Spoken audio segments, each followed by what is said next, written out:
नमस्कार, आप देख रहे हैं हल्ला बोल टीवी। मैं हूं अली। आरजेडी के राष्ट्रीय कार्यकारी अध्यक्ष तेजस्वी यादव बन गए हैं। क्या लालू युग का अंत हो गया है? आइए इस मुद्दे को विस्तार से समझते हैं हल्ला बोल टीवी के संपादक दीपक शर्मा से। देखिए, आज तेजस्वी यादव को राष्ट्रीय जनता दल का राष्ट्रीय कार्यकारी अध्यक्ष बना दिया गया है। राष्ट्रीय कार्यकारी अध्यक्ष बनाने का मतलब साफ है कि लालू युग का अंत हुआ और अब राजद में पूरी तरह से तेजस्वी युग की शुरुआत हो गई है। और ये तेजस्वी यादव को पूरा अधिकार देने के समान है। सिर्फ अब नाम मात्र के राष्ट्रीय अध्यक्ष रह जाएंगे लालू प्रसाद यादव। अब सारे फैसले A to Z फैसले तेजस्वी यादव लेंगे। पहले उन्हें इस बारे में फैसले लेने के लिए, चूंकि वे कार्यकारी अध्यक्ष नहीं थे, तो दिक्कतें आती थी, क्योंकि पार्टी के सांगठनिक नियमों के मुताबिक वो फैसले नहीं ले पाते। उन्हें लालू प्रसाद यादव की परमिशन की जरूरत होती थी, हस्ताक्षर की जरूरत होती थी। अब ऐसी कोई टेक्निकल दिक्कत नहीं आएगी। तेजस्वी यादव सर्वे सर्वा हो गए। आज वे राष्ट्रीय कार्यकारी अध्यक्ष नहीं बने हैं। तेजस्वी यादव आज राष्ट्रीय जनता दल के सुप्रीमो बन गए। सुप्रीमो आज बना दिए गए। जैसे लालू प्रसाद यादव किसी जमाने में सुप्रीमो की भूमिका में थे, मतलब वो उन्हें कोई राष्ट्रीय अध्यक्ष नहीं कहता था, मुख्यमंत्री नहीं कहता था राष्ट्रीय जनता दल के सुप्रीमो जी। तो अब सुप्रीमो कौन बन गए हैं? तेजस्वी यादव बन गए। हम आपको बताते हैं कि नेता प्रतिपक्ष तेजस्वी यादव को आरजेडी का आज राष्ट्रीय कार्यकारी अध्यक्ष बना दिया गया है। और पटना के होटल मौर्या में आरजेडी की राष्ट्रीय कार्यकारिणी की बैठक चल रही है। इस आरजेडी की राष्ट्रीय कार्यकारिणी की जो बैठक चल रही है होटल मौर्या में, इसमें 27 राज्यों के प्रदेश अध्यक्ष शामिल हुए हैं। पार्टी के 27 राज्यों के पार्टी के पदाधिकारी शामिल हुए हैं। इस बैठक में भोला यादव ने प्रस्ताव रखा कि तेजस्वी यादव को राष्ट्रीय कार्यकारी अध्यक्ष बनाया जाना चाहिए। इस प्रस्ताव पर सभी नेताओं ने सहमति जताई और तेजस्वी यादव अब राष्ट्रीय जनता दल के सुप्रीमो बन गए हैं, राष्ट्रीय कार्यकारी अध्यक्ष बन गए हैं। राष्ट्रीय अध्यक्ष अब भी लालू प्रसाद यादव होंगे, लेकिन वो सिर्फ नाम मात्र के होंगे। आज जो बैठक है इसमें लालू प्रसाद यादव शामिल हुए हैं, मीसा भारती शामिल हुई हैं, तेजस्वी यादव तो शामिल हुए ही हैं, संजय यादव शामिल हुए हैं और दूसरे वरिष्ठ नेता शामिल हुए हैं। और इसमें तेजस्वी यादव को राष्ट्रीय कार्यकारी अध्यक्ष बनाए जाने का फैसला लिया गया।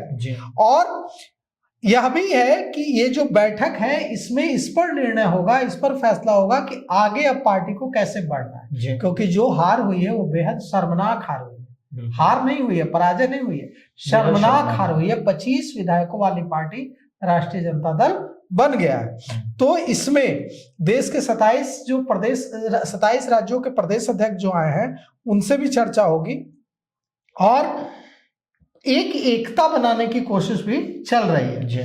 क्यों एकता बनाने की कोशिश चल रही है हम आपको बताते हैं। अली लालू प्रसाद यादव, राबड़ी देवी, तेजस्वी यादव सब पहुंचे, सब बैठे। पीछे दूसरी कतार में संजय यादव और मीसा भारती बात करते दिखे आपस में। ऐसा कहा जाता था कि मीसा भारती भी संजय यादव की बढ़ती जो अहमियत है पार्टी में, हाँ, जो सारे फैसले तेजस्वी यादव उनकी सलाह से लेते हैं, ये पसंद नहीं करते। और उन्हें यह बात उतनी ही अखड़ती है जितनी तेज प्रताप यादव और रोहिणी आचार्य को अखड़ती है। लेकिन मीसा भारती चुप रहती हैं, बोलती नहीं है, लेकिन बुरी उन्हें भी लगती है। तो अब एकता कराने की कोशिश की जा रही है। मीसा भारती और संजय यादव सार्वजनिक रूप से आज मंच पर बात करते हुए दिखे। मतलब यह मैसेज साफ है कि अब मीसा भारती, संजय यादव, तेजस्वी यादव अलग अलग नहीं दिखना चाहते हैं, वे एकजुट दिखना चाहते हैं। मतलब परिवार में इसको लेकर सहमति बन गई है कि तेजस्वी यादव और संजय यादव को स्वीकार कर लेना है। तो संजय यादव को भी अब लगता है मीसा भारती ने, तेजस्वी यादव को तो पहले ही स्वीकार कर लिया था कि नेतृत्व रहेगा। मीसा भारती अब शायद संजय यादव को भी पार्टी में जो अहमियत है उनकी उस अहमियत के साथ स्वीकार करने का मन बना चुके। लेकिन इस बीच मीसा भारती तो संजय यादव से बात करते दिखी, लेकिन मीसा भारती के बाद जो परिवार की सबसे बड़ी बेटी है वो है रोहिणी आचार्य। और रोहिणी आचार्य ने एक लंबा चौड़ा और बहुत तीखा निशाना तंज कस दिया है तेजस्वी यादव पर। रोहिणी आचार्य ने लिखा है कि वर्तमान की कड़वी, चिंताजनक एवं दुखद सच्चाई यही है कि आज जनता के हक हुकूक की लड़ाई लड़ने के लिए जानी जाने वाली जन जन की पार्टी की असली कमान फांसीवादी विरोधियों के द्वारा भेजे गए वैसे घुसपैठियों साजिशकर्ताओं के हाथों में है जिन्हें लालूवाद को तहस नहस करने का टास्क देकर भेजा गया है। अब देखिए रोहिणी आचार्य यहाँ क्या कर रहे हैं, सीधा सीधा निशाना संजय यादव और रमेश नेमत जैसे मैनेजर्स जिनको कहा जाता है उन पर साध रही हैं। वे कह रही हैं कि इनको दूसरी पार्टियों ने, जो विरोधी पार्टियां हैं, उन्होंने ये टास्क देकर भेजा है कि आप जाइए और जाकर लालू प्रसाद यादव की पार्टी को तहस नहस कर दीजिए। रोहिणी आचार्य लिखती हैं, लालू प्रसाद यादव की बेटी रोहिणी आचार्य लिखती हैं कि कब्जा जमाए बैठे ऐसे लोगों को अपने गंदे मकसद में काफी हद तक सफल होते भी दिख रहे हैं। ये लोग नेतृत्व की जिम्मेवारी संभाल रहे लोगों को सवालों से भागने, सवालों से बचने, जवाब देने से मुंह चुराने और जवाब देने की बजाय भ्रम फैलाने, लालूवाद और पार्टी के हित की बात करने वालों के साथ दुर्व्यवहार करने, अभद्र आचरण करने, अमर्यादित भाषा का प्रयोग करने के बजाय गिरेबा में झांकना होगा और अगर वो चुप्पी साधता है तो उस पर साजिश करने वाले गिरोह के साथ मिली भगत का दोष और आरोप खुद ही साबित होता है। मतलब उन्होंने तेजस्वी यादव को भी कटघरे में खड़ा कर दिया है।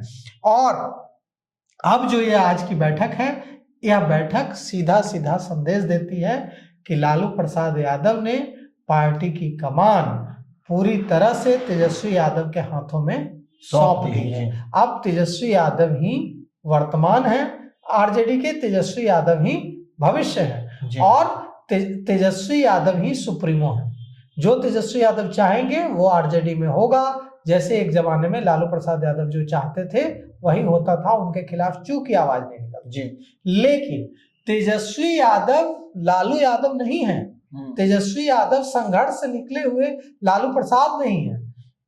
कल ही तेजस्वी यादव के खिलाफ जो मनेर के विधायक हैं भाई वीरेंद्र, उन्होंने आवाज बुलंद की। उन्होंने कहा कि तेजस्वी यादव ने टिकट गलत तरीके से बांटे हैं, गलत लोगों की सलाह पर बांटे हैं, पार्टी के कार्यकर्ताओं को टिकट नहीं दिया है, जिसकी वजह से हार हुई है। पार्टी से जुड़े लोगों को, जो लॉयल लोग हैं, उनको नहीं टिकट दिया है, इसलिए हार हुई है। और ऐसे लोगों को टिकट दिया है जो पार्टी के प्रति ईमानदार नहीं है, तो हार होगी ही होगी और इसीलिए हाल है पार्टी का, इतनी बुरी हालत है। तो विरोध लालू प्रसाद यादव के फैसलों के खिलाफ पार्टी में बगावत नहीं होती थी, लेकिन तेजस्वी यादव अगर सबको साथ लेकर नहीं चलेंगे और सिर्फ कुछ लोगों की सुनेंगे तो उनके लिए मुश्किल होगा पार्टी के अंदर मजबूत पकड़ रखना। तो तेजस्वी यादव को भी यह ध्यान रखना होगा कि वे राष्ट्रीय कार्यकारी अध्यक्ष तो बन गए हैं, लेकिन वे तब कार्यकर्ता और तमाम नेता उनको स्वीकार करेंगे राष्ट्रीय कार्यकारी अध्यक्ष के तौर पर, सिर्फ पद मिलने से स्वीकार नहीं करेंगे। जब वे सबको साथ लेकर चलने का हुनर सीखेंगे, जब वो हुनर सीखेंगे कि कैसे कोई प्रखंड अध्यक्ष भी रात में जाकर 11 बजे लालू प्रसाद यादव से मिल लेता था राबड़ी आवास में। लालू प्रसाद यादव आग जला के 5 आदमी के साथ बैठ करके आग सेकते रहते थे, अलाव दरवाजा खुला हुआ है, जिसको प्रखंड अध्यक्ष भी आ रहा है तो अपने प्रखंड की बात बता रहा है।